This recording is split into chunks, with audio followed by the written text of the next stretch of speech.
Hello students, welcome to Agmik Academy. I am your teacher for this lecture. Welcome to the revision through MCQ discussion series.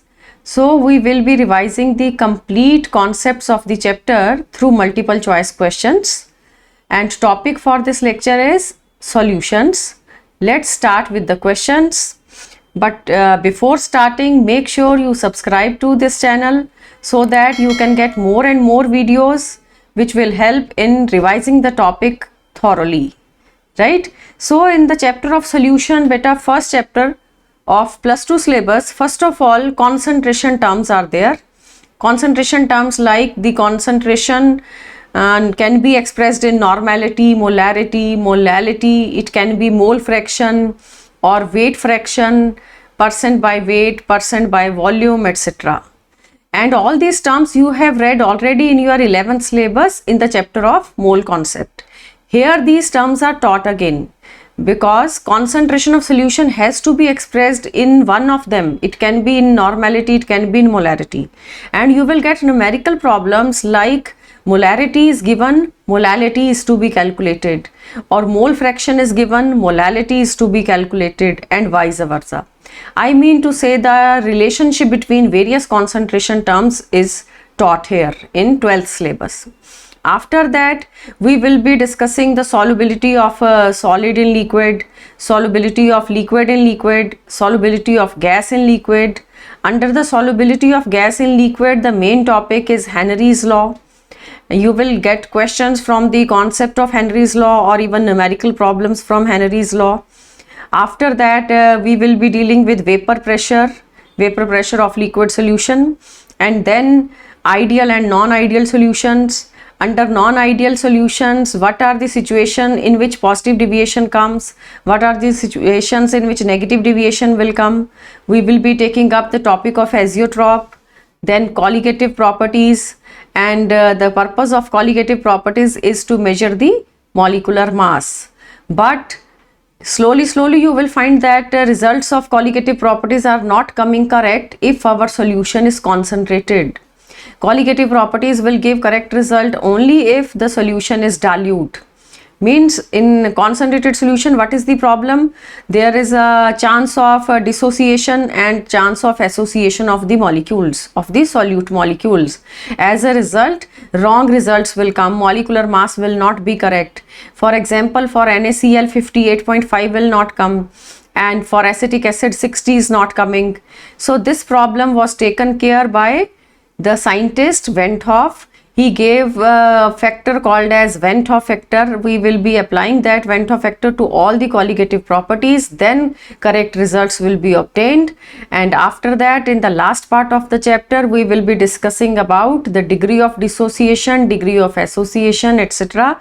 I mean to say whether whole of the solute has dissociated or some percentage has dissociated, right? So in this sequence, topics will be revised through these questions. First question is, which of the following concentration factor is affected by change in temperature? You are given some factors like molarity, molality, mole fraction, weight fraction, all of them are given, which is affected by change in temperature, you have to say. So keep in mind, whenever temperature changes, if temperature changes, then volume of solution will also change. Volume of solution will also change. As a result, the terms in which volume is coming, they will be affected by temperature. The term in which weight is coming, that will not be affected because temperature change करने से weight change नहीं होता, volume change होता है, right? So क्या क्या terms हैं? First is molarity, capital M. Molarity बेटा होता है number of moles of solute present in 1 liter of solution. Volume of solution 1 liter के अंदर जितने भी moles हैं, that is called as molarity of the solution. तो volume आ रहा है, it means molarity will be affected by temperature. Then you have molality, small m. Molality होता है number of moles of solute per unit weight of solvent and weight of solvent has to be expressed in kg. तो molality के अंदर wait आ रहा है और molarity के अंदर वॉल्यूम आ रहा है, और एक फर्क और भी होता है कि वहां पे वॉल्यूम है पूरे सॉल्यूशन का, जबकि वेट आप मोलैलिटी में लेते हो सिर्फ सॉल्वेंट का. सो ये डिफरेंस है वॉल्यूम का, वेट का, और वहां सॉल्यूशन है और मोलैलिटी में वेट है बट सॉल्वेंट का है. Third option was mole fraction. Mole fraction क्या होता है? It is the ratio of number of moles of component A as compare to the total moles in the solution. Total moles means let's say the solution is made up of two components, it may be made up of three also. So let's say if it is having one solute and one solvent, then mole fraction is calculated by the relation Na upon Na plus Nb. Next is weight fraction. Weight fraction is also the ratio of weights, ratio of weight of component A as compared to the total weight. In this manner we have written the expression for all of them, and volume किसके अंदर आ रहा है वही आपका answer है. जहां जहां volume आएगा, वॉल्यूम के चेंज होने से मोलैरिटी में चेंज आता है. एज ए रिजल्ट हमारा आंसर बनता है A option. Molarity is affected by change in temperature. Right, तो नोट दिया है जो साइड पे, उसमें देखो क्या क्या मेंशन्ड है. Concentration terms which are independent of temperature. Temperature का कोई असर नहीं पड़ता है, जिनके ऊपर वो कौन कौन सी हैं? Molality, then you have mole fraction, weight fraction, even ppm. Ppm होता है parts per million. Ppm is also the ratio. जैसे परसेंट होता है 100 के पीछे कितने ग्राम, ऐसे पीपीएम है 10 raised to power 6 के पीछे कितने ग्राम. 10 raised to power 6 is called 1 million. Right? And terms which are affected by change in temperature, they are molarity, they are normality. इनके अंदर वॉल्यूम आएगा, नॉर्मेलिटी भी होता है नंबर ऑफ ग्राम इक्वलेंट्स पर unit volume. Clear? So whenever temperature will change, the molality of the solution will change. जब temperature increase कर दिया, volume of the solution is less, some evaporation has taken place, volume decreased, तो molarity increase हो जाएगी क्योंकि volume आपके expression में denominator में आ रहा है. राइट, सो ये है फर्स्ट क्वेश्चन, टेम्परेचर के चेंज से कौन सी टर्म चेंज होती है. Coming to the question number 2, density of 2.05 molar solution of acetic acid is given. Acetic acid का सोल्यूशन है 2.05 molar and its density is 1.02 gram per millilitre. Find out molality of the solution. ऐसे question काफी बार आएंगे जिसमें molarity दी है, molality निकालना है, और vice versa can also be there. तो before starting the question let's come to the note. Note में हमें डेफिनेशन दे दी दोनों की. मोलैलिटी बेटा होता है moles present in 1 kg of solvent, whereas molarity क्या होता है? It is moles present in 1 liter of solution. ये डिफरेंस है दोनों के अंदर. अब हम काम स्टार्ट करते हैं, डेटा लिखते हैं. जो जो हमें गिवन था, हमें मोलैरिटी गिवन था 2.05.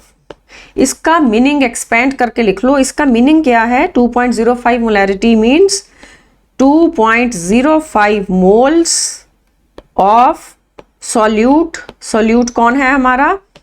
Acetic acid.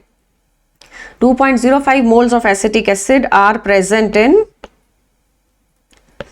1 liter of solution. This is the meaning of the 2.05 molar. Right? And let's see density कितना है? Density दिया है 1.02. Density of solution is 1.02 gram per millilitre. तो अब आपको मोलैलिटी निकालना है, मतलब small m is the question mark. जो भी कैलकुलेट करना है उसका एक्सप्रेशन लिखते हैं पहले. Small m molality is equal to number of moles of solute present in 1 kg of solvent. तो वेट ऑफ सॉल्वेंट आप लिखोगे 1 kg. As a result weight of solvent पता करना पड़ेगा. हमारे पास तो क्वेश्चन में वेट ऑफ सॉल्वेंट गिवन नहीं है, तो हम क्या करेंगे? मास ऑफ सॉल्यूशन निकालते हैं पहले. Mass of solution can I say mass is equal to density multiplied by volume. Density आपको दिया है 1.02, वॉल्यूम है 1 लीटर। कहाँ से आया 1 लीटर? क्योंकि मोलर बोला था, मोलर से हमने अपने आप से वॉल्यूम ले लिया 1 litre. Can I right 1000 ml instead of 1 litre, because density के यूनिट्स ग्राम पर मिलीलीटर में है और ये वॉल्यूम आपको मिलीलीटर में लेना पड़ेगा। तो वेट आपके पास सॉल्यूशन का आ गया 1020 ग्राम। Weight of total solution is 1020 gram. Now weight of solute is required. Solute था एसिटिक एसिड। एसिटिक एसिड के 2.05 मोल्स आपको दिए हैं। मोल्स को मोलर मास से मल्टीप्लाई करो। Molar mass for acetic acid is 60. If I multiply it by 60, it will be 123 grams. So mass of solution, mass of solute दोनों आपके पास है। अब हम मास ऑफ सॉल्वेंट निकालेंगे, क्योंकि मास ऑफ सॉल्वेंट पता होना चाहिए तभी मोलैलिटी का एक्सप्रेशन निकलेगा। Mass of solvent is equal to mass of solution minus mass of solute. तो सॉल्यूशन का मास कितना है? 1020 माइनस कर दो 123। इस तरीके से आपके पास सॉल्वेंट का मास आ जाएगा। So after subtracting you will gate 897 grams. This is the mass of solvent. Got it? So molality के लिए number of moles divided by weight of solvent in grams. Grams में लिखेंगे इसलिए 1000 हम ऊपर ले जाएंगे, क्योंकि हम 1000 से डिवाइड करते हैं ताकि ग्राम्स को किलोग्राम में कन्वर्ट कर सकें। तो अब देखो वैल्यू आ रही है 2.05। वेट आपके पास था 897 into 1000। So molality will be equal to 2.28 molal. 2.28 molal. Let's come to the options now. 2.28 molal, A option. Molal क्या होता है? Moles per KG. Unit for molality is molal and molal means moles per KG. Be careful, units के बारे में complete information होनी चाहिए। Molar होता है मोल्स पर लीटर एंड मोलल होता है moles per KG. Clear? So in board exam such type of question is important. Even in multiple choice questions you will get the question of same calculation with lengthy calculation you have to solve, right? Coming to the next one, what will be the molality of sulfuric acid in which mole fraction of water is given? 0.85. Again one concentration term is given, mole fraction is given and molality is to be calculated. Definition आपको दोनों के आते हैं, but एक term से दूसरे को कैसे कैलकुलेट करना है वो देखने के लिए एक तो तरीका ये रिलेशन दिया है नोट के अंदर। ये रिलेशन अगर हम लर्न कर लें, ये वाला मोल फ्रैक्शन x2 है और x2 किसको लेना है बेटा? x2 is the symbol for solute, मतलब x2 is mole fraction of solute. x1 is mole fraction of solvent. Be careful, अगर ये सिंबल ठीक से पता नहीं होंगे तो हम गलत गलत वैल्यूज पुट कर देंगे। This is for solvent x1 and m1 is molar mass of solvent. तो यहाँ पे आपके क्वेश्चन में सॉल्वेंट वाटर है, वाटर का मॉलिक्यूलर मास 18 होता है, सॉल्यूट का मॉलिक्यूलर मास नहीं ऐड करना, सॉल्वेंट का ऐड करना है। तो पहले तो इसी रिलेशन से हम सॉल्व करेंगे, उसके बाद मैं आपको कॉन्सेप्ट के थ्रू भी सिखाऊंगी कि ऐसा क्वेश्चन हम जब आए मोलैलिटी कैलकुलेट करना है और रिलेशन हमें याद नहीं हो तो हम कैसे करेंगे। तो पहले तो रिलेशन को ही वेरीफाई कर लेते हैं। Let's substitute the values now in the relation. You are given small m is to be calculated and you are given mole fraction। किसका मोल फ्रैक्शन दिया है? सल्फ्यूरिक एसिड का। आपके क्वेश्चन में सॉल्यूट बेटा सल्फ्यूरिक एसिड है और उसकी मोल फ्रैक्शन कितनी दी है? 0.85। 0.85 is the value given. Can I say mole fraction of water will be 0.15? दो कंपोनेंट्स की मोल फ्रैक्शन का जो सम होता है that is always equal to 1। तो एक का मोल फ्रैक्शन हमें गिवन था, दूसरे का हमने कैलकुलेट कर लिया। तो अब हम फॉर्मूले में पुट कर देंगे small m is equal to x2 into 1000 divided by x1 m1, ये रिलेशन है। तो सोल्यूट था सल्फ्यूरिक एसिड, उसकी मोल फ्रैक्शन थी 0.85, it is multiplied by 1000 and it is to be divided by 0.15 into 18, right. तो ये सॉल्व करने के बाद आ जाएगा 9.8। तो आपके क्वेश्चन का आंसर आ गया है 9.8 मोलल। क्लियर। सो कॉन्सेप्ट से इसको कैसे करना है, फॉर्मूले के बिना अगर हमें कॉन्सेप्ट के थ्रू करना है, सेकंड अनदर मेथड देखो, second method to solve the same question. क्या करेंगे, दोनों के मोल फ्रैक्शन हमें पता है ए और बी का, ए अपॉन बी का मोल फ्रैक्शन जो है can it be written as the ratio of number of moles. Mole fraction का जो रेशो होता है वो नंबर ऑफ मोल्स का रेशो होता है, because x is Na upon Na plus Nb and denominator is Nb upon Na plus Nb, right. तो ये तो आपका कैंसल हो रहा है, तो it can be written as equal to Na upon Nb। तो XA की जगह वैल्यू पुट करो, 0.85 हमें गिवन था, और XB की जगह हमें वैल्यू गिवन थी 0.15, and number of moles of solute हम पता कर लेंगे, और वाटर का वेट 1 kg ले लो, 1 kg वाटर में जितने भी मोल्स हैं उससे डिवाइड किया।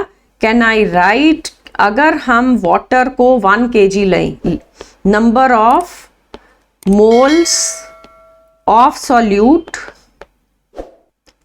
dissolved in 1 kg of solvent, dissolved in 1 kg of solvent is called as molality। इसी को तो मोलालिटी कहते हैं ना। तो आपके एक्सप्रेशन में अगर आप वाटर का वेट 1000 ग्राम ले लोगे तो ये जो Na है ना, ये it will be nothing but molality of the solution. Got it? So substitute the values, 0.85 upon 0.15 is equal to, ये मोलालिटी कर दिया मैंने, और 1000 अपॉन 18 बेटा 55.5 होता है, ये लर्न ही कर लो, बेटर रहेगा, बार बार आता है 1000 upon 18। So after cross multiplying आपके पास मोलालिटी का आंसर आ जाएगा 9.8 molal, means 9.8 moles per kg, right. So चाहे आप कॉन्सेप्ट से करते हो चाहे फॉर्मूले से करते हो, आंसर सेम होना चाहिए। कॉन्सेप्ट दोबारा देख लो, हमें मोल फ्रैक्शन का रेशो पता था, हमने उसको नंबर ऑफ मोल्स के रेशो में कन्वर्ट कर लिया, उसके बाद हमने खुद से ही वाटर का वेट 1 kg ले लिया क्योंकि मोलालिटी कैलकुलेट करना था। तो हमारा आंसर बनता है 9.8 molal, means B option. B option is the answer. Next question इससे ऑपोजिट है। इस क्वेश्चन में मोलालिटी आपको गिवन है, molality of solution is given 0.1 mole per kg, find out mole fraction. अब मोल फ्रैक्शन कैलकुलेट करनी है और मोलालिटी गिवन है, सॉल्यूट का नाम तो दिया नहीं है, और मोलर मास सॉल्वेंट का दिया है 20 gram per mole, right. So let's start. We have the value for small m, small m is 0.1 and x is to be calculated, x a कर देते हैं। सॉल्यूट का आपको मोल फ्रैक्शन कैलकुलेट करना है, a सिंबल हमने solute का लिया है। Be careful while deciding the symbol, generally symbol b होता है सॉल्यूट का, b कर लो, इजी रहेगा। b सिंबल जनरली बुक्स में सॉल्यूट का लिया जाता है, बट आप कोई भी ले सकते हो। In this way we can write xb is equal to question mark, b symbol is for solute। तो क्या करेंगे, पहले मोलालिटी का मीनिंग लिखेंगे। 0.1 molality means 0.1 mole of solute present in or dissolved in 1 kg of solvent, ये meaning है ना molality का। तो आपके पास सॉल्वेंट है 1000 ग्राम, आपको कैलकुलेट करना है molality. Molality is equal to number of moles of solute upon total number of moles. तो मोल्स ऑफ सॉल्यूट कितना है 0.1, और सॉल्वेंट के मोल्स कितने लेंगे हम 1000/20। सबको याद है नंबर ऑफ मोल्स कैसे कैलकुलेट होते हैं? Number of moles is equal to given weight upon molecular mass. Given weight upon molar mass से हम नंबर ऑफ मोल्स कैलकुलेट करते हैं। तो गिवन वेट सॉल्वेंट का था 1000 ग्राम और मोलर मास था बेटा 20। क्वेश्चन के अंदर चेक कर लो, molar mass of solvent is given to us, it is 20। ठीक है, तो अब वैल्यू बन गई 1000/20 प्लस सॉल्यूट का नंबर ऑफ मोल्स है 0.1, means you are getting 0.1 upon this is 50 plus 0.1, so 0.1 upon 50.1, that is the answer. 0.1 upon 50.1 means D option. इसको divide नहीं करना, ऑप्शंस में जैसे दिया है वैसे आपने मार्क कर देना है। और प्रीवियस फॉर्मूले से भी क्वेश्चन हो सकता था। हमारा रिलेशन क्या था? From formula if we have to solve the question, तो ये रिलेशन था small m is equal to mole fraction into 1000 upon x1 m1, ये था। सो यहां पे मोलैलिटी है 0.1, x2 is to be calculated और x1 को ले लो 1 minus x2। Molar mass of solvent है 20 and this is 1000 in the numerator. In this वे आप x2 कैलकुलेट कर सकते हो। दो चीजों की मोल फ्रैक्शन का सम जो होता है that is always equal to 1, right? Same answer will come. Coming to the next question now. This question is on normality of the solution. 1 liter solution of N/2 HCl is heated. 1 liter and N/2 HCl आपको given है. It is heated in a beaker. And it was observed that when the volume of solution is reduced to 600 ml, आप heat करते हो तो कुछ उसका volume कम हो जाता है। वॉल्यूम कम होने पे 3.25 gram of HCl is lost. Calculate the normality of the new solution. कहने का मतलब जो ओरिजिनल नॉर्मेलिटी थी वो गिवन है, उसके बाद हीट कर दिया, हीट करने से कुछ लॉस हुआ इवेपोरेशन की वजह से, रिमेनिंग जो भी अमाउंट बचा है उसके थ्रू आप रिजल्टिंग सोल्यूशन का नॉर्मेलिटी कैलकुलेट करना है।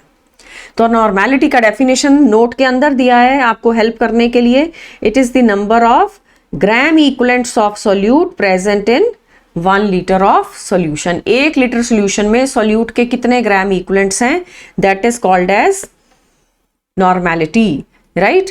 तो हम क्या करेंगे, एक बारी नॉर्मेलिटी का एक्सप्रेशन लिख लेते हैं। Number of gram equivalents of solute divided by volume of solution in litres.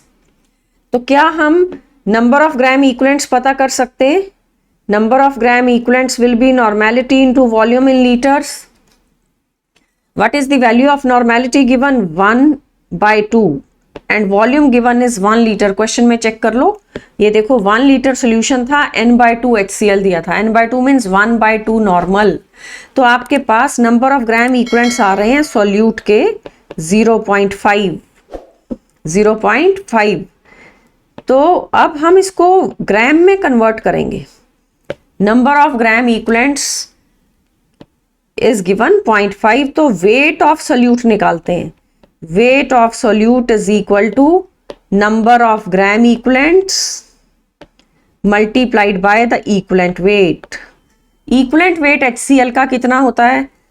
HCl का जो इक्विवेलेंट वेट है वो मॉलिक्यूलर वेट के इक्वल ही रहेगा, बिकॉज HCl का n फैक्टर 1 है। HCl एक H प्लस लूज करता है। सो 36.5 is the molar mass. If you divide by 1 which is the n factor for HCl, n factor मतलब कितने H ये लूज कर सकता है, तो इसका तो इक्विवेलेंट वेट भी वही आ गया जो इसका मॉलिक्यूलर वेट है। ठीक है, तो अब हम वैल्यू पुट कर देते हैं। ये बन गया बेटा वेट ऑफ सोल्यूट में 0.5 इंटू 36.5। आफ्टर मल्टीप्लीकेशन ये वैल्यू आ जाएगी 18.25 ग्राम। आपके बीकर में 18.25 ग्राम HCl था बिगनिंग में। आपको सीधा सीधा ऐसे नहीं बताया था कितने ग्राम है, आपको वॉल्यूम दिया था और नॉर्मेलिटी दी थी। हमने खुद ही उसको कन्वर्ट कर दिया ग्राम्स के अंदर। ठीक है। अब क्वेश्चन ने बोला है कि अब इस बीकर को जब हीट करते हैं, हीट करने के बाद इसका वॉल्यूम कम हो जाता है। Volume of solution reduces to 600 ml। पहले 1000 ml था बिगनिंग में, अब 600 ml वॉल्यूम रह गया। तो कुछ ना कुछ HCl का लॉस हुआ। कितना लॉस हुआ? क्वेश्चन ने दिया है 3.25। क्वेश्चन में आके दोबारा देखो, the volume of the solution is reduced to 600 ml and 3.25 gram of HCl is lost। तो जो भी HCl का लॉस हुआ वो माइनस करना पड़ेगा। weight of HCl left behind, can I say it is equal to 18.25 minus 3.25? तो 15 ग्राम HCl पीछे बच गया। अब 15 ग्राम HCl है और वॉल्यूम भी हमें पता है 600 ml है, तो हम नॉर्मेलिटी कैलकुलेट कर देंगे। Normality is number of gram equivalents. Number of gram equivalents को एक्सपेंड करके लिख दिया है।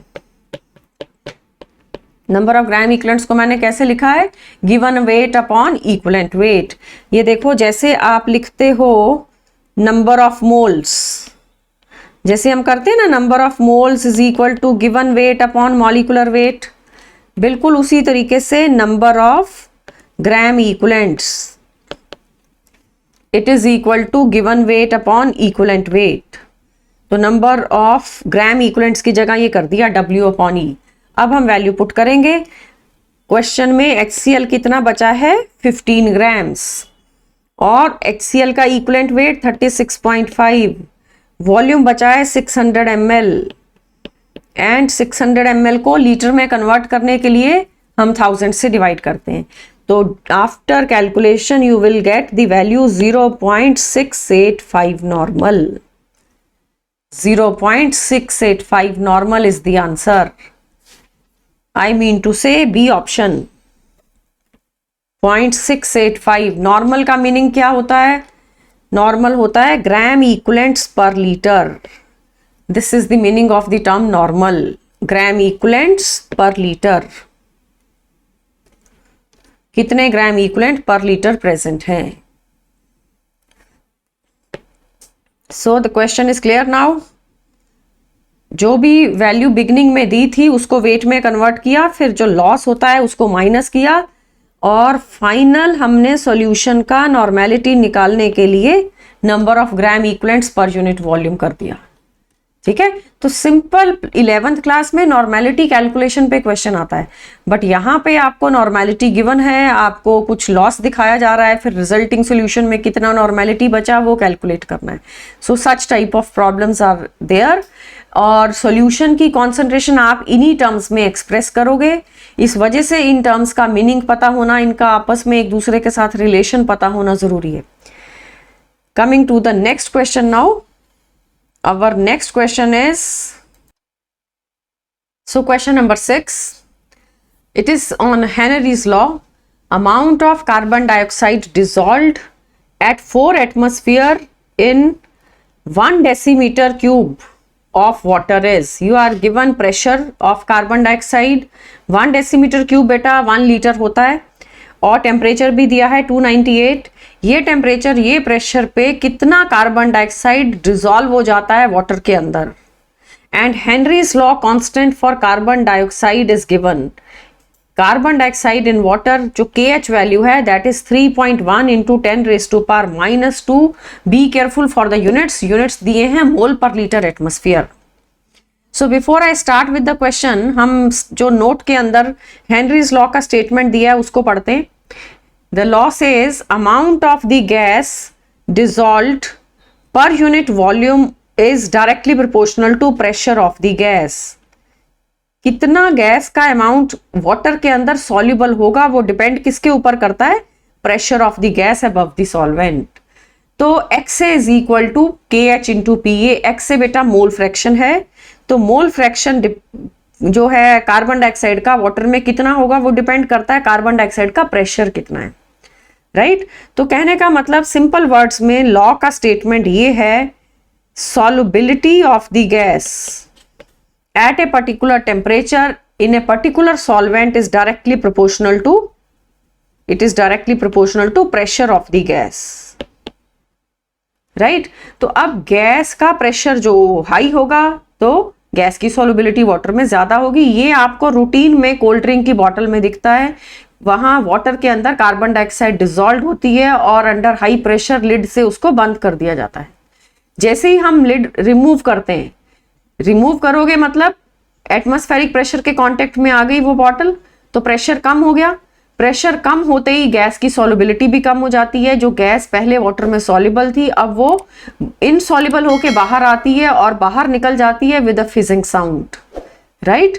तो लॉ का प्रैक्टिकल एप्लीकेशन आपको रूटीन लाइफ में दिखता है। तो अब बात है कि सॉल्युबिलिटी को किस में एक्सप्रेस करना है। सॉल्युबिलिटी बेटा मोलैरिटी में भी एक्सप्रेस हो सकती है और ये मोल फ्रैक्शन में भी एक्सप्रेस हो सकती है। अगर मोलैरिटी में एक्सप्रेस करेंगे तो एक्सप्रेशन बनेगा molarity is equal to KH into PA, A मतलब गैस है। और हो सकता है कि मोल फ्रैक्शन में एक्सप्रेस करो तो ये बनेगा KH इंटू PA, राइट। तो be careful for the units of KH। अगर तो आप मोल फ्रैक्शन में एक्सप्रेस करते हो, मोल फ्रैक्शन में एक्सप्रेस करने पे KH के यूनिट्स बनेंगे XA अपॉन PA, और मोल फ्रैक्शन के तो यूनिट्स कोई होते नहीं है। तो कैन आई से KH का यूनिट बन गया atmosphere inverse, unit of KH is atmosphere inverse. और अगर हम इसको मोलैरिटी की टर्म्स में एक्सप्रेस करते हैं, molarity is equal to KH into PA, तो KH के क्या यूनिट्स बनेंगे, मोलैरिटी डिवाइडेड बाय प्रेशर। तो मोलैरिटी के लिए आप लिखोगे moles per litre and atmosphere denominator में तो बन गया मोल पर लीटर पर एटमॉस्फेयर। सो अब हम क्वेश्चन में देखते हैं कि हमें क्वेश्चन में KH के यूनिट्स क्या गिवन हैं। जो भी KH के यूनिट्स हैं उसके अकॉर्डिंग आपको एक्सप्रेशन चूज करना पड़ेगा। KH के यूनिट है मोल पर लीटर पर एटमॉस्फेयर। एज अ रिजल्ट हमारी इक्वेशन मोल पर लीटर मतलब मोलैरिटी की टर्म्स में हम एक्सप्रेशन लिखेंगे, molarity of the gas in solution is equal to KH into PA। तो KH का वैल्यू गिवन था क्वेश्चन में 3.1 into 10 raised to power minus 2 and pressure was given to be 4 atmosphere. After multiplication ये बन जाएगा 12.4 into 10 raised to power minus 2। Molarity का answer आ गया मोल per litre के अंदर, मोल पर लीटर। ये देखो ये यूनिट्स थे, यहाँ पे प्रेशर था एटमॉस्फेयर में, ये KH था मोल पर लीटर एटमॉस्फेयर। तो atmosphere and atmosphere inverse will be cancelled, mole per litre is left behind. अब ऑप्शंस पे आओ, सारी ऑप्शंस बेटा ग्राम्स में है, मोल पर लीटर में नहीं है। तो इसको हम मोल पर लीटर को चेंज करेंगे ग्राम पर लीटर में। Molar mass for carbon dioxide is 44, तो आप इसको 12.4 into 10 raise to power minus 2 को 44 से मल्टीप्लाई कर दो। After multiplication it will come out to be 5.28 grams। 5.28 grams means C option is the answer. So be careful for the expression. Pressure के units तो atmosphere या बार होंगे, but KH के unit change हो जाते हैं depending upon the concentration term in which you express the solubility of gas. Gas का solubility pressure के ऊपर डिपेंडेंट है, जितना प्रेशर बढ़ाते हैं सॉल्युबिलिटी बढ़ती है, right. Coming to the next one now, question number 7। Now we come to ideal solutions. If two liquids A and B they form an ideal solution, then the options are enthalpy of mixing is 0, or entropy of mixing is 0, free energy of mixing is 0, free energy as well as entropy is 0. You are given ideal solution, ये याद रखो। तो note के अंदर ideal solution के कुछ example दिए, ये एग्जाम्पल्स को हम बाद में रीड करेंगे। पहले आप आइडियल सॉल्यूशन का मीनिंग समझो। किस सॉल्यूशन को हम आइडियल सॉल्यूशन कहते हैं?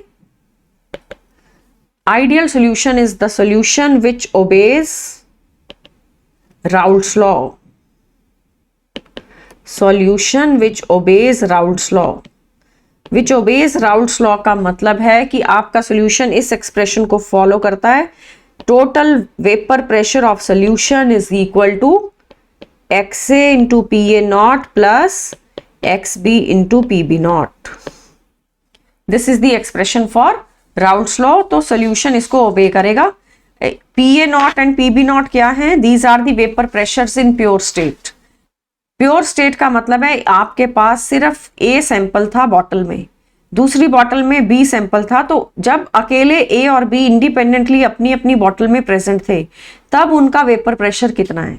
सो PA0 is vapour pressure of A in pure state and PB0 is the vapor pressure of B in pure state. This is vapor pressure of B in the pure state, right?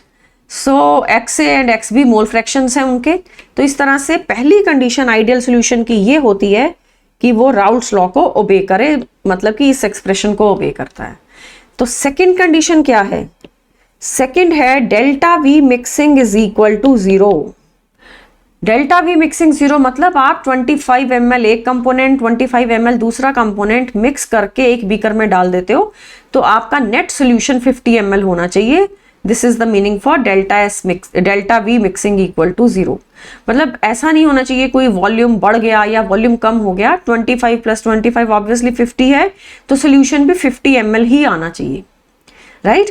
कब 50 ml नहीं आएगा, कब 50 से ज्यादा या कब 50 से कम आएगा, वो हम नॉन आइडियल में देखेंगे. वो हमारे नेक्स्ट क्वेश्चन में कॉन्सेप्ट आएगा नॉन आइडियल का.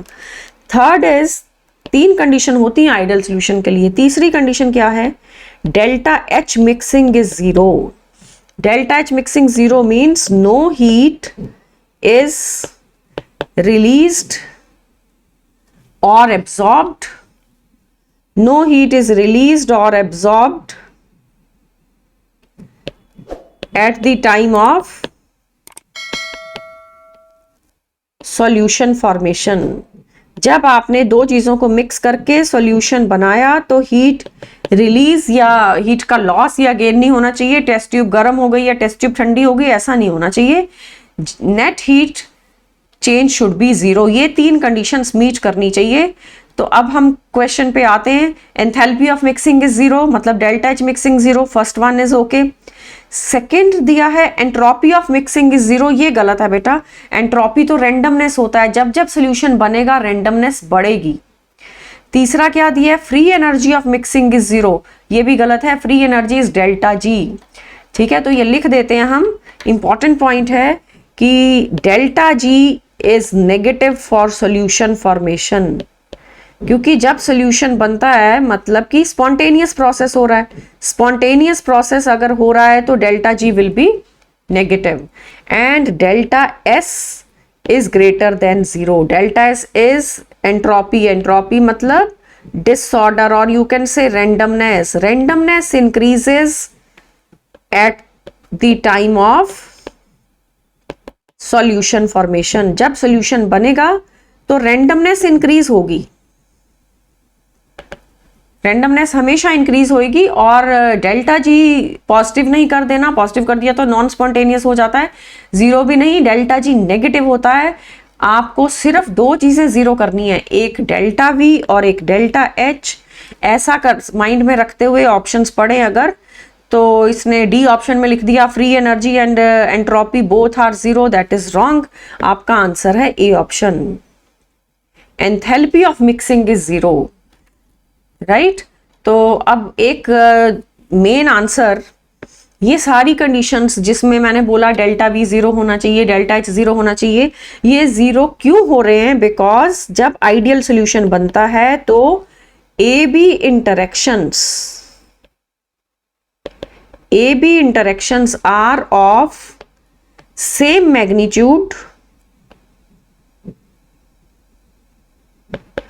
as AA and BB interactions. They are of same magnitude as AA and BB interactions. A कौन है? A मतलब सॉल्यूट का सॉल्यूट के साथ जो बॉन्ड था वो टूटेगा. सॉल्वेंट का सॉल्वेंट के साथ जो बॉन्ड था वो भी टूटेगा, क्योंकि आप एक बीकर में आप सॉल्यूट और सॉल्वेंट दोनों इकट्ठे डाल रहे हो. तो जिस बीकर में सॉल्यूशन बनाया उसमें सॉल्यूट और सॉल्वेंट के बीच के बॉन्ड बनने शुरू हो जाएंगे। तो नए बॉन्ड जो बन रहे हैं, जब जब बॉन्ड बनता है एनर्जी रिलीज होती है। पहले वाले बॉन्ड ब्रेक हो रहे थे, जो बॉन्ड ब्रेक हो रहा है उसमें हीट देनी पड़ती है, हीट एब्जॉर्ब होगी। जब बॉन्ड बनेगा तो हीट रिलीज होगी। कहने का मतलब heat has the amount of heat which is to be given and the amount of heat which will be released out, both will be equal. Net change is 0. Then we say delta H mixing is 0. ठीक है, तो अब ideal solution का definition आपको clear हो गया। आप example देखो, यू आर गिवन n-हेक्सेन एंड n-हेप्टेन। n-हेक्सेन n-हेप्टेन बेटा दोनों नॉन पोलर हैं। नॉन पोलर के साथ मिक्स करोगे आइडियल सोल्यूशन बनेगा, पर अगर हमने एक पोलर और एक नॉन पोलर मिक्स कर दिया फिर आइडियल सोल्यूशन नहीं होता, फिर नॉन आइडियल होता है। फिर सेकेंड एग्जाम्पल है chlorobenzene and bromobenzene, that is also ideal. Chlorobenzene bromobenzene का सिमिलर स्ट्रक्चर है, दोनों ऑर्गेनिक मॉलिक्यूल्स हैं, लाइक डिसॉल्व्स लाइक, तो आइडियल सोल्यूशन बनेगा। Benzene and toluene both are non polar, so similar type of structures. Similar structure से फायदा क्या होता है कि सिमिलर टाइप ऑफ इंटरेक्शंस आएंगी। बेंजीन में वंडरवॉल इंटरेक्शन थी, टॉल्विन में वंडरवॉल इंटरेक्शन थी। अब तुम मिक्स करोगे तो बेंजीन और टॉल्विन में जो बॉन्ड बनेगा वो भी वंडरवॉल इंटरेक्शन ही बनेगा। कहने का मतलब जिस तरह के बॉन्ड हम ब्रेक कर रहे थे वैसे ही नए बॉन्ड बन रहे हैं, so net heat change is not there. Ethyl bromide, ethyl iodide, so the molecules having similar polarities will form ideal solution. दोनों पोलर होंगे या दोनों नॉन पोलर होंगे तो आइडियल सोल्यूशन बनेगा। तो ये आइडियल सोल्यूशन का कॉन्सेप्ट, और इसके अंदर मेन चीज आती है राउल्ट्स लॉ। राउल्ट्स लॉ का एक्सप्रेशन और राउल्ट्स लॉ के क्वेश्चंस आगे आगे हम करने वाले हैं। Let's come to the question number 8 now. The next question is vapor pressure at 300 Kelvin in torr of mercury, at 300 Kelvin vapor pressure in torr of mercury। vapor pressure बेटा mm of mercury या फिर torr of mercury में express किया जाता है, तो इस क्वेश्चन में torr में vapor pressure दिया है, and vapor pressure for the solution is given by the equation।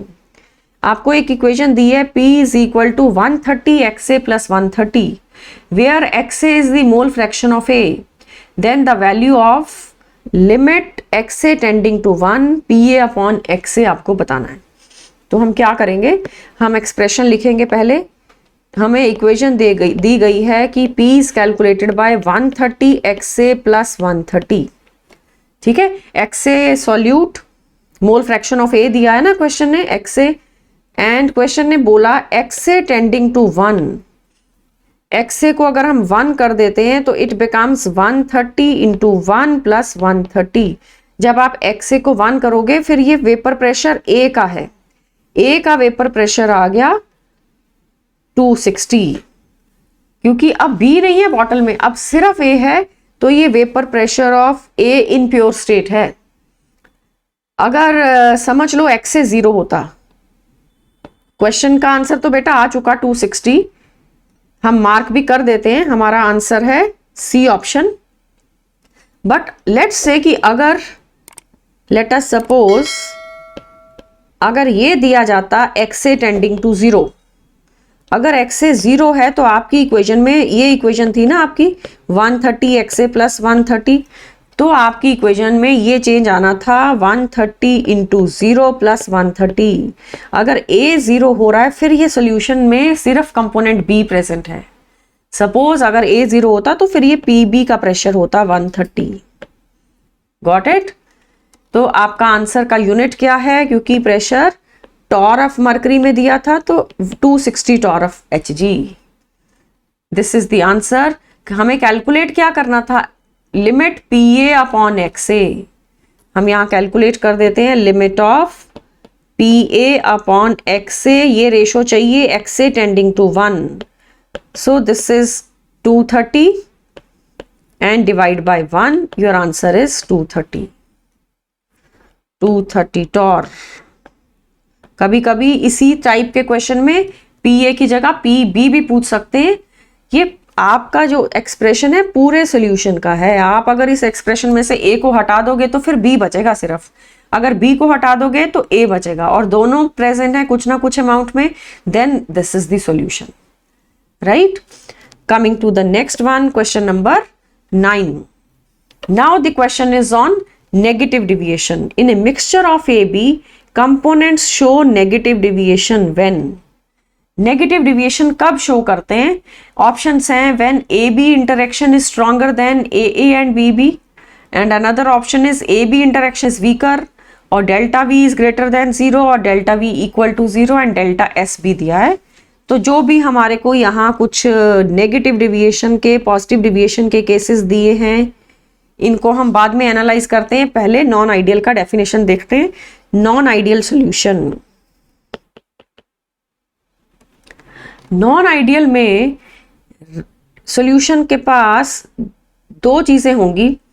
एक तो ये राउल्ट्स लॉ ओबे नहीं करेगा, does not obey Raoult's law.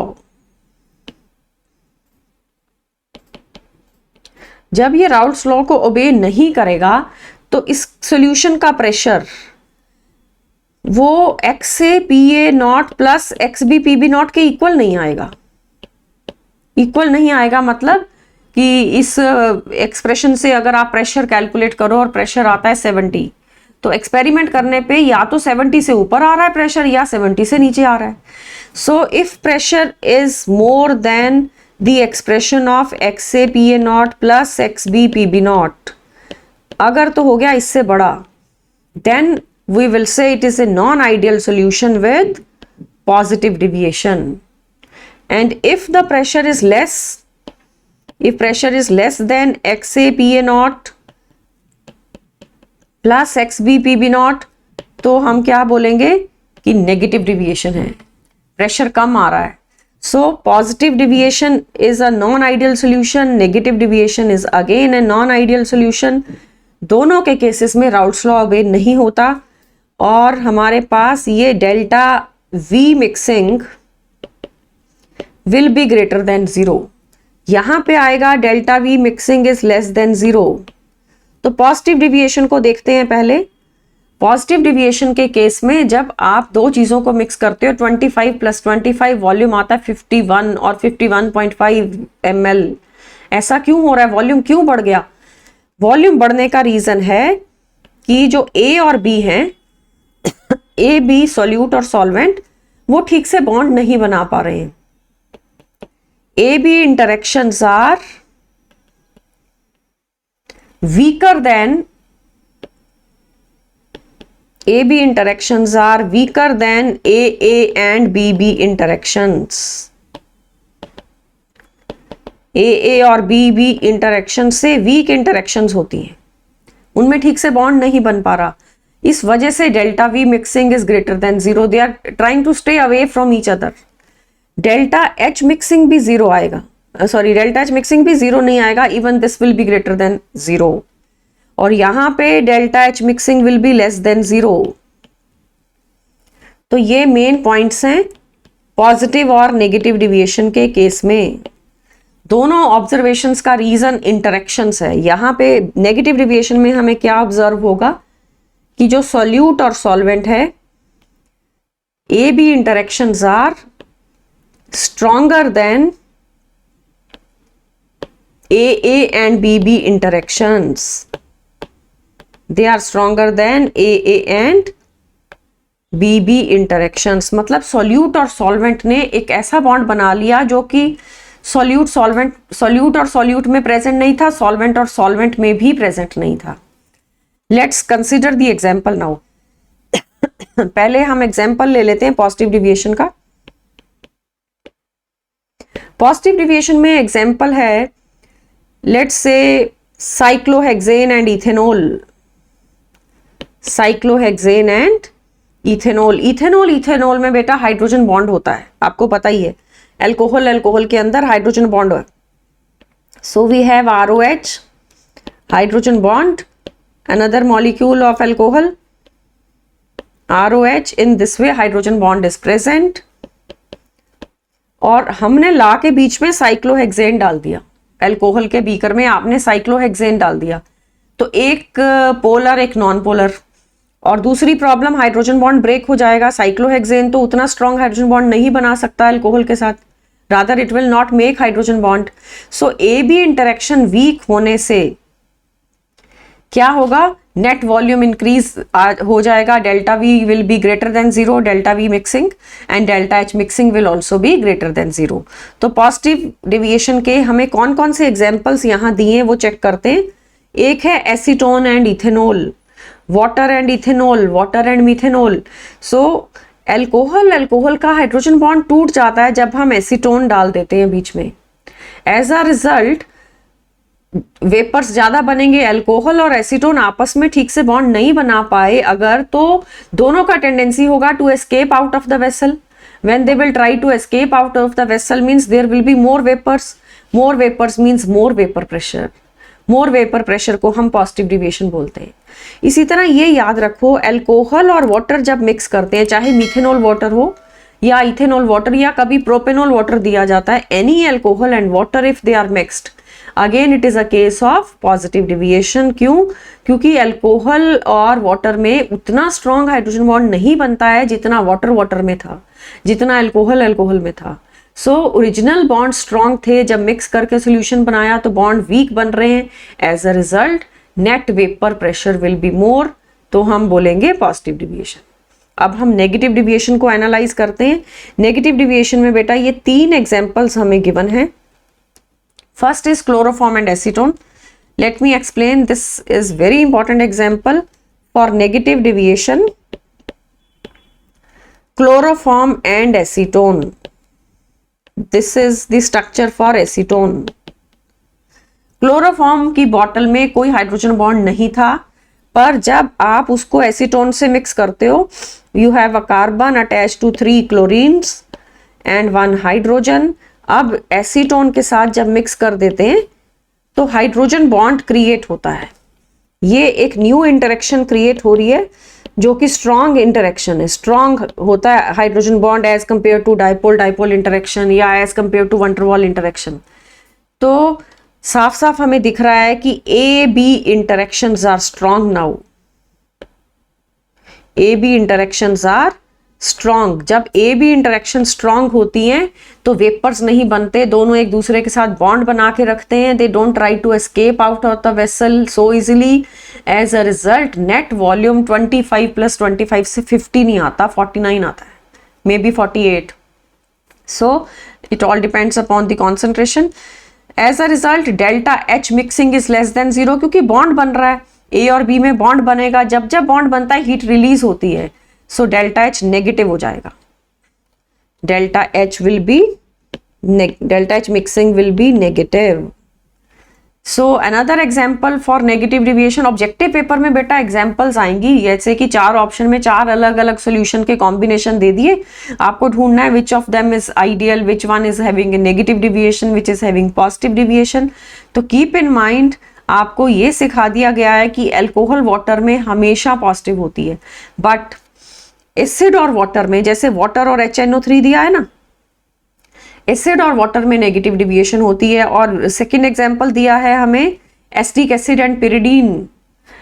Acetic acid is an acid, pyridine is a base. तो एसिड बेस जब जब मिलेंगे एक स्ट्रॉन्ग बॉन्ड बनेगा, स्ट्रॉन्ग बॉन्ड बनेगा तो नेगेटिव डिविएशन आएगी। एसिटिक एसिड एंड पिरिडीन, ये देखो ये स्ट्रक्चर है पिरिडीन का, it is C5H5N। So acid base combination means strong interaction. Acid base interaction is a strong interaction, no vapors, no easy formation of vapors. और water and HNO3 का क्या example था? water और acid का, water HNO3 में देखो, जब जब हम एसिड और वाटर को मिक्स करते हैं, वाटर आके एसिड को आयोनाइज कर देता है। H+ अलग हो गया, नाइट्रेट आयोन अलग हो गया। अब ये जो H+ है, इसके अराउंड बेटा वाटर आएगा, इसको हाइड्रेट कर देगा। ऑक्सीजन के थ्रू वाटर आएगा,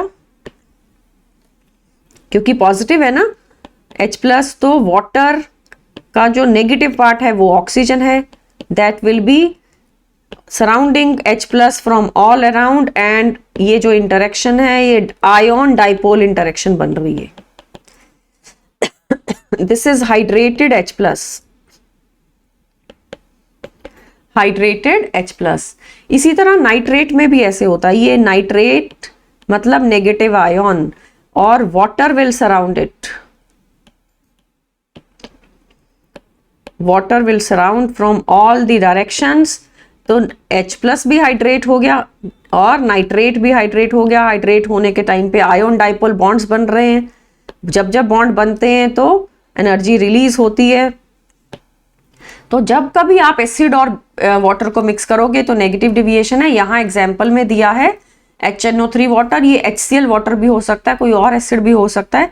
इन this way we have to analyse acid and water as negative deviation. हमारा क्वेश्चन था कि नेगेटिव डिविएशन कब आती है, तो आंसर क्या बना, when AB interaction is stronger than AA and BB interaction, at that time there will be negative deviation. Got it? Next question, benzene and toluene, they form nearly ideal solutions. At 20 degrees Celsius, vapor pressure of benzene is given. Vapor pressure of benzene is 75 torr and for toluene it is 22 torr. Partial vapor pressure of benzene is to be calculated. And secondly, mole fraction of benzene in vapor phase, both are to be calculated from a solution having 78 gram benzene and 46 gram of toluene. आपके पास एक solution है जिसमें 78 gram benzene डाली और 46 ग्राम toluene डाली है, तो आपको वेपर प्रेशर बेंजीन का निकालना है और सेकेंडली मोल फ्रैक्शन, दो चीजें निकालनी है इस क्वेश्चन में। तो देखते हैं, पहले नोट के ऊपर आइए। Raoult's law, vapour pressure of A component is the product of its mole fraction and mole fraction in pure state. ये तो राउल्ट्स लॉ है ही है। Mole fraction in vapour phase, ये भी दिया बेटा हमें, mole fraction in vapour phase ये क्या होता है, उसके लिए ये हम एक्सप्रेशन यूज करेंगे। पहले आप कॉन्सेप्ट पे आइए, थोड़ा सा कॉन्सेप्ट समझ लो, फिर न्यूमेरिकल स्टार्ट करते हैं। We have a solution with water, ठीक है, वाटर का कुछ वेपर प्रेशर होता है। उसके बाद आपने बीकर में शुगर डाल दी। सॉल्यूट डालने पे, सॉल्यूट अगर नॉन वोलाटाइल हो जैसे कि शुगर, जब हम नॉन वोलाटाइल सॉल्यूट डालते हैं तो वेपर प्रेशर कम हो जाता है। शुगर सॉल्यूशन का वेपर प्रेशर कम रहेगा as compare to vapour pressure of water. Vapour pressure of solution having non-volatile solute, having non-volatile solute is less than the vapor pressure of pure solvent. जब जब आप नॉन वोलाटाइल सोल्यूट डालते हो तो कुछ ना कुछ वेपर प्रेशर कम होता है, क्योंकि बीकर में वाटर की जगह अब वाटर के साथ साथ शुगर भी है। Sugar is present all around now. Sugar का मॉलिक्यूल तो इवेपोरेट नहीं होगा ना, शुगर का मॉलिक्यूल सरफेस पे भी रहेगा, सेंटर में भी रहेगा, बॉटम पे भी रहेगा। All around water is there, evaporation takes place from surface and water के मॉलिक्यूल को अब सरफेस पे कम जगह मिल रही है क्योंकि कुछ ना कुछ स्पेस शुगर मॉलिक्यूल्स ने ले लिया, या कोई और नॉन वोलाटाइल सोल्यूट भी हो सकता है, ये यूरिया या सॉल्ट या NaCl, कैल्शियम क्लोराइड, कुछ भी, ठीक है। नॉन वोलाटाइल सोल्यूट जब भी डालेंगे तो वेपर प्रेशर कम होगा। तो as a result vapour pressure कम हो गया, बट हमारे केस में इस क्वेश्चन में सोल्यूट नॉन वोलाटाइल नहीं डाला। सोल्यूट एक है बेंजीन, दूसरा है टॉलुइन। यहाँ पे तो दोनों ही इवेपोरेट होने वाले हैं, दोनों इवेपोरेट होंगे अगर, तो फिर तो टोटल वेपर प्रेशर इस तरह से आप कैलकुलेट करोगे, it is equal to XAPA0 plus XBPB0, ठीक है। तो हमें टोटल नहीं पूछा जा रहा, हमें क्वेश्चन में कहा जा रहा है find out the partial pressure of benzene. Benzene का पार्शियल प्रेशर निकालना है। टोटल अगर कहे तो हम टोटल का एक्सप्रेशन लगाएंगे, अब तो सिर्फ बेंजीन का निकालना है। तो partial pressure of benzene in solution is equal to mole fraction of benzene into vapour pressure of benzene in pure state. Question में देखो बेंजीन का वेपर प्रेशर प्योर स्टेट में हमें कितना दिया है, 75 टॉर, तो P0 की जगह मैंने डाल दिया 75। X से कैलकुलेट करते हैं साइड पे। X is number of moles of A upon A plus B। 78 ग्राम आपको बेंजीन दिया था, मोलर मास भी बेंजीन का 78 ही होता है। और क्या कहते हैं, टॉल्विन आपको दे रखा है 46 ग्राम, उसका मोलर मास बेटा 92 होता है। टॉल्विन का ये स्ट्रक्चर है, 7 carbon C7H8, toluene molar mass is 92। As a result हमारे पास मोल फ्रैक्शन कितनी बन गई, मोल फ्रैक्शन ऑफ बेंजीन आ गया 1/1 + ½ मतलब 1/1.5 आ गई मोल फ्रैक्शन। 1/1.5 सब्स्टिट्यूट कर देते हैं वैल्यू यहां पे 1/1.5, you will get your answer as 50। ये सॉल्व करने के बाद 50 आ जाएगा, 50 टॉर। यूनिट्स क्या थे प्रेशर के, क्वेश्चन में देखो टॉर के अंदर प्रेशर है, so it is 50 torr. Concept is clear. मैंने आपको दो चीजें सिखाई हैं कि अगर तो सोल्यूट नॉन वोलाटाइल है, अगर सोल्यूट नॉन वोलाटाइल है तो वेपर प्रेशर सोल्यूशन का कम हो जाता है सॉल्वेंट से। फिर ये एक्सप्रेशन लगता है P0 - PS/P0 = XB, इसको relative lowering of vapour pressure कहते हैं, ठीक है। और दूसरा, अगर आपको टोटल प्रेशर कैलकुलेट करना है थ्रू राउल्ट्स लॉ तो ये एक्सप्रेशन यूज होगा, टोटल वेपर प्रेशर, और एक कंपोनेंट का दूसरे कंपोनेंट का हम कैलकुलेट कर सकते हैं। अब क्वेश्चन का सेकंड पार्ट, इसने कहा कि find out mole fraction of benzene in vapour phase. Benzene का मोल फ्रैक्शन वेपर फेज में, वेपर फेज बेटा अलग होती है, लिक्विड फेज और वेपर फेज का कॉम्पोजिशन सेम नहीं होता। सो वेरी इंपॉर्टेंट पॉइंट, एक नोट करना है point, vapour phase is always rich in more volatile component. Vapor phase is always rich in more volatile component. ज्यादा volatile जो भी होगा उसके वेपर्स ज्यादा बनेंगे, तो वेपर फेज के अंदर वो ज्यादा पहुंचेगा। आपको एक का वेपर प्रेशर दे रखा है 75, एक का दे रखा है 22, तो कहना इसे जो बेंजीन 75 है, हमारे केस में benzene is more volatile, benzene is more volatile as compared to toluene, ठीक है।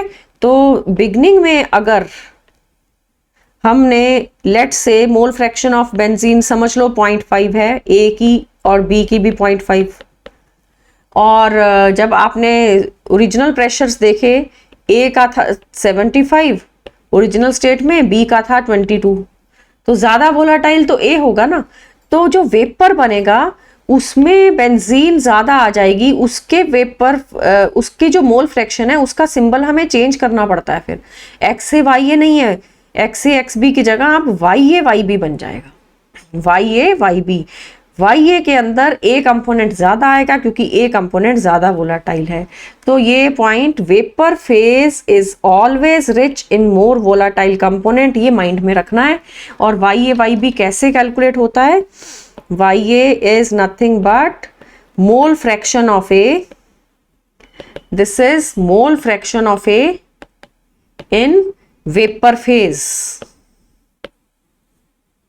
तो इसको कैलकुलेट करने के लिए हम रिलेशन लगाते हैं, YA = XA/PA0 upon total pressure. Total pressure क्या है, XA/PA0 + XB/PB0,